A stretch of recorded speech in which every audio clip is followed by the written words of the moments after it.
Día 29 de octubre, San Narciso, obispo y mártir, patrono de Gerona, año 306. Gerona, las tantas veces invicta e inmortal ciudad española, avanzada y atalaya del alma nacional, en las luchas contra el invasor extranjero, saca a relucir en el día de hoy sus mejores galas. La gerunda de los escritores latinos está de fiesta mayor. Y así debe ser porque hoy celebra el natalicio para el cielo, que es el triunfo más glorioso y la corona inmarcesible de su padre, defensor y abogado. Difícil sería tejer la historia civil y militar de esta vetusta ciudad, gloria y pres de España, si se omitiera el nombre no menos insigne del santo obispo que a imitación de Jesús la engendró para el Señor de cielos y tierras, con la luz de la buena doctrina y con la sangre de sus propias venas. Destacará siempre en el jardín de virtudes cívicas gerundenses este fragante narciso que es flor del cielo. A través de los tiempos y en todo momento ha movido a los estudiosos de Gerona un muy grande y natural afán de investigar y recoger todos los datos relacionados con la vida apostólica y cruento martirio de su excelso protector. Siempre, sin embargo, se estrellan sus devotos esfuerzos ante la lamentable nueva que el obispo de Gerona, Berenguer Guifredo, 1051-1093, dejó escrita en una carta del abad Sigardo del monasterio de San Uldarico y Santa Áfara de la ciudad de Augsburgo, Alemania. De San Narciso os decimos lo único que sabemos, puesto que el libro de su martirio y el día cierto de su muerte, con la irrupción de los paganos moros, que han devastado nuestras iglesias y despoblado nuestros lugares, los hemos perdido sin esperanza de recobrarlos. No obstante, celebramos anualmente con gran solemnidad la fiesta de su muerte el día 4 de las calendas de noviembre, 29 de octubre. Por eso la fecha de hoy, teniendo a su favor una tan venerable antigüedad, muy digna de conservarse, fue respetada por la Sagrada Congregación de Ritos en contra la fecha del 18 de marzo, consignada en los martirologios romanos, en algunos siglos posteriores al preciado documento del siglo XI,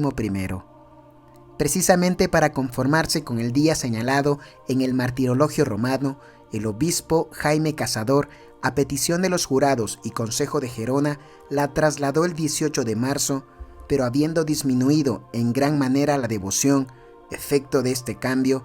el señor obispo Arévalo de Suazo, a instancia de los mismos jurados, la restituyó a la antiquísima fecha del 29 de octubre, previo el consentimiento de la Santa Sede.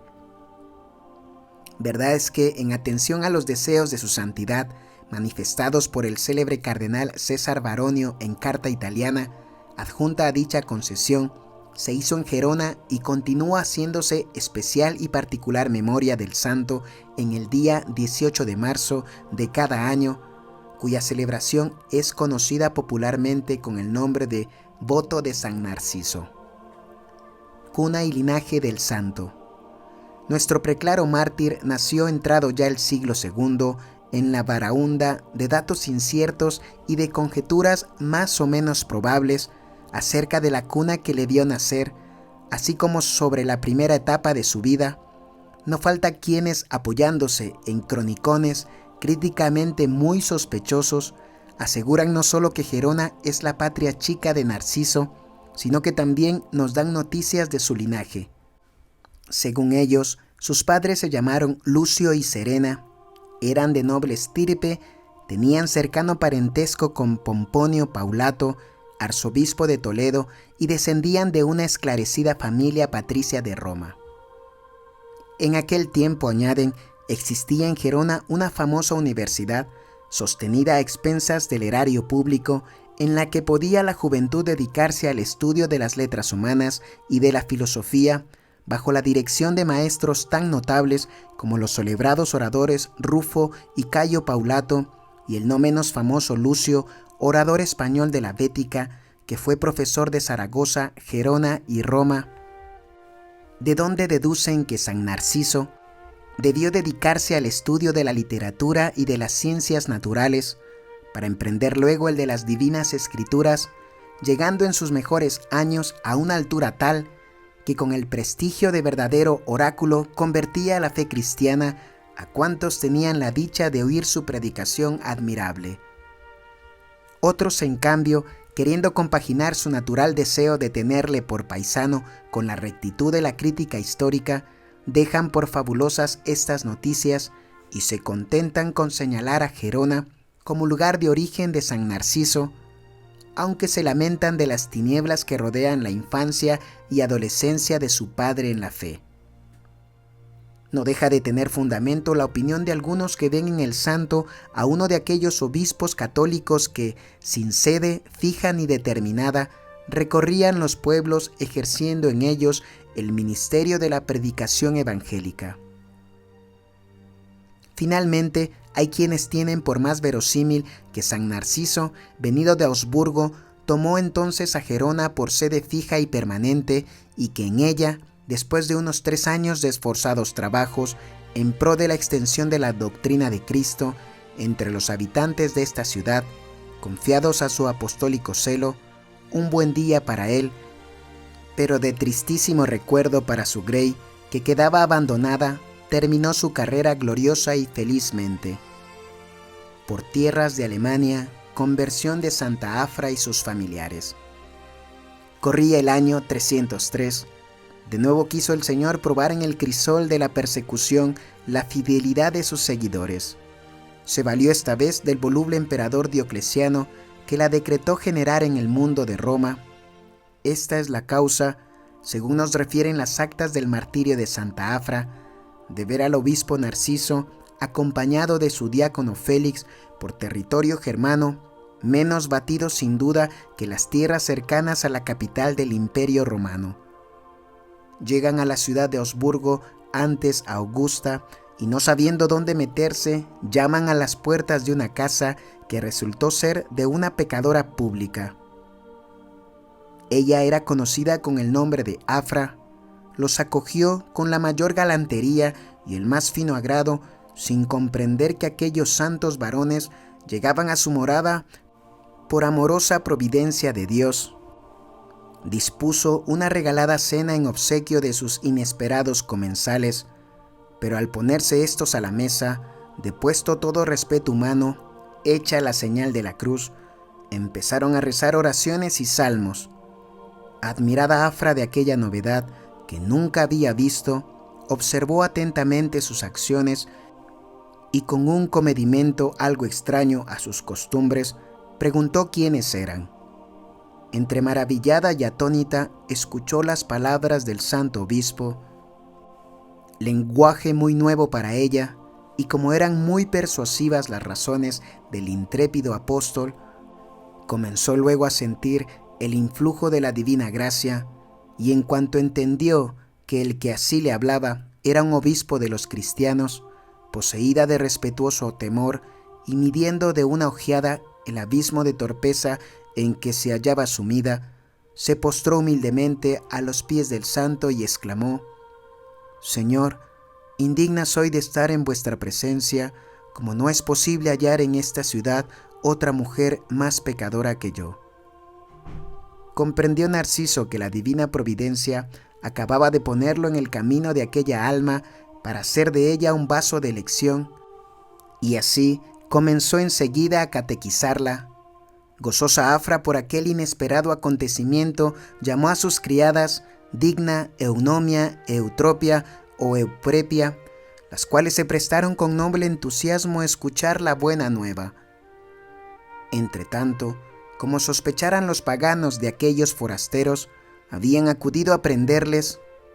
Supo ocultarlos Afra, pero temerosa de que volvieran, los llevó durante la noche a casa de Hilaria, su madre, ya prevenida del caso. Fue grande el gozo y la complacencia con que Hilaria recibió a los dos santos, y habiéndoles manifestado también sus deseos de obtener la limpieza de sus pecados, ordenó el obispo que se empezase con un ayuno de 7 días, mientras se las catequizaría, y al 8º día serían bautizadas. Efectivamente, después de haberlos pasado en oración, acompañada de hechos prodigiosos con la derrota del maligno, fueron bautizadas Afra y sus sirvientas, su madre Hilaria y su tío Zósimo o Dionisio. Continuó el santo obispo enseñando por muchos días la divina palabra, hizo iglesia de la casa de Hilaria y a Dionisio lo ordenó presbítero. No muchos años después recibieron casi todos ellos la palma del martirio. Camino de Gerona, glorioso martirio. Después de 9 meses de mansión en aquellas tierras que había ganado para Cristo, trató de emprender su viaje a Gerona.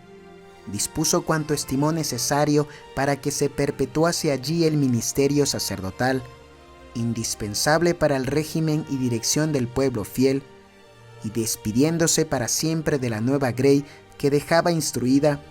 tomó en compañía de Félix el largo y trabajoso camino que media entre Alemania y España,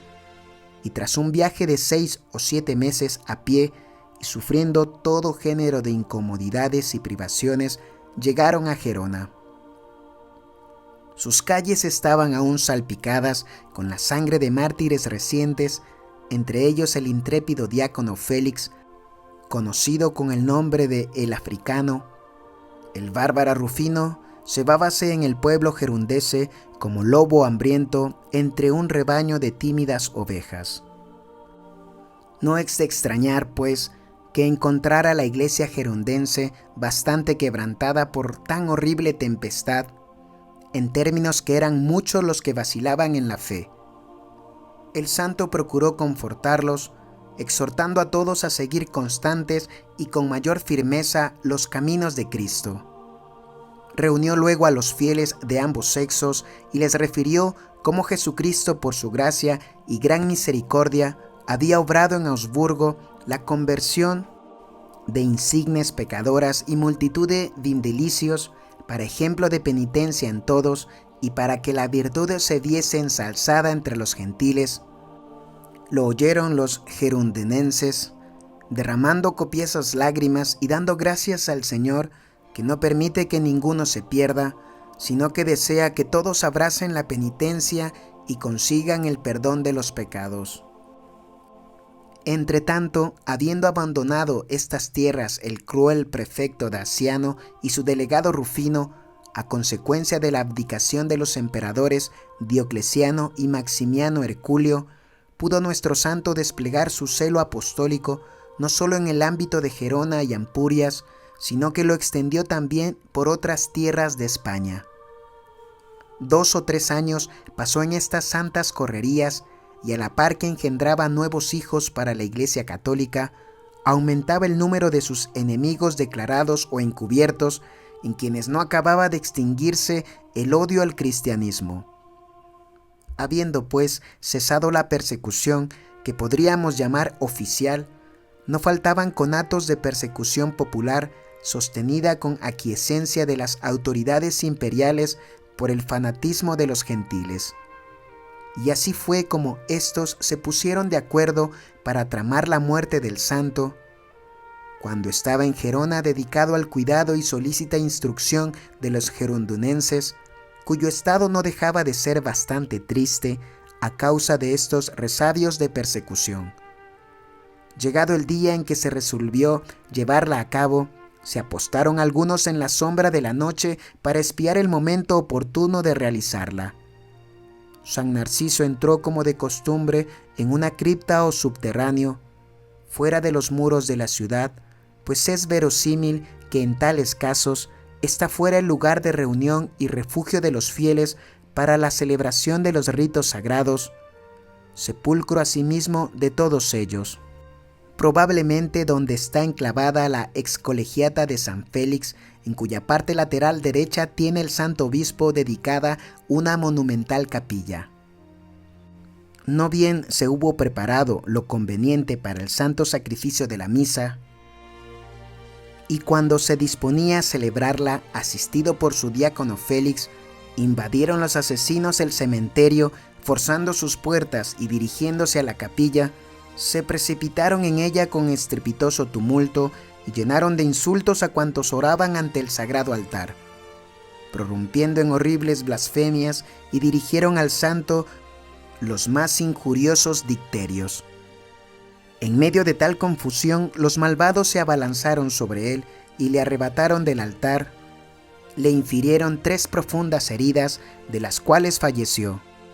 Degollaron bárbaramente al diácono y sembraron la desolación y la muerte entre los fieles allí congregados.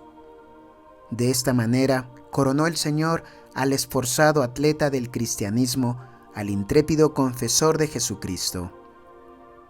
El cuerpo del santo, milagro de las moscas.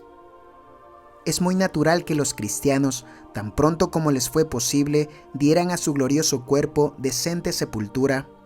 bien que procurarían esconderle en sitio seguro, como objeto de preservarlo de las profanaciones de los despechados enemigos, hasta cuando pudieran tributarle el honor debido.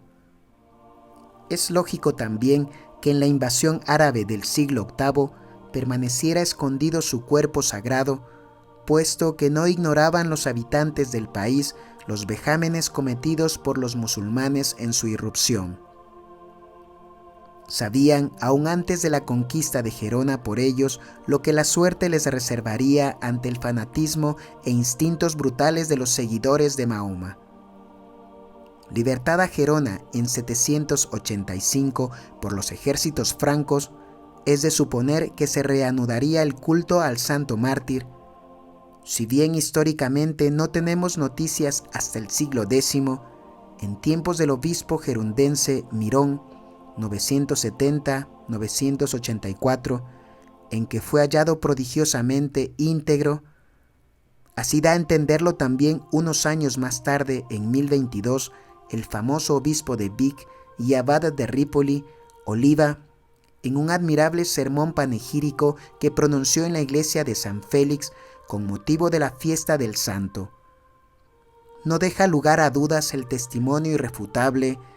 del año 1087 del obispo Berenguer Wilfredo, contestando la piadosa petición de reliquias de San Narciso que le hicieran los de la ciudad de Augsburgo. Os mandamos algo del vestido y estola con que está cubierto en el sepulcro nuestro gloriosísimo Padre y Obispo San Narciso, mártir de Cristo, pero de su santo cuerpo nada podemos enviaros, porque hasta hoy está, por la gracia de Dios, tan entero e incorrupto como en el día en que su alma voló de este siglo miserable a la paz eterna del Señor.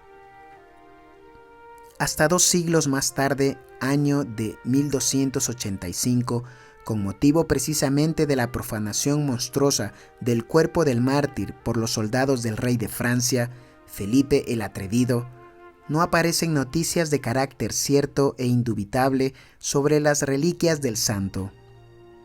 En este año, sitiada Gerona y finalmente tomada el 5 de septiembre, no por la fuerza de las armas, sino por causa del hambre espantosa que reinaba en la ciudad,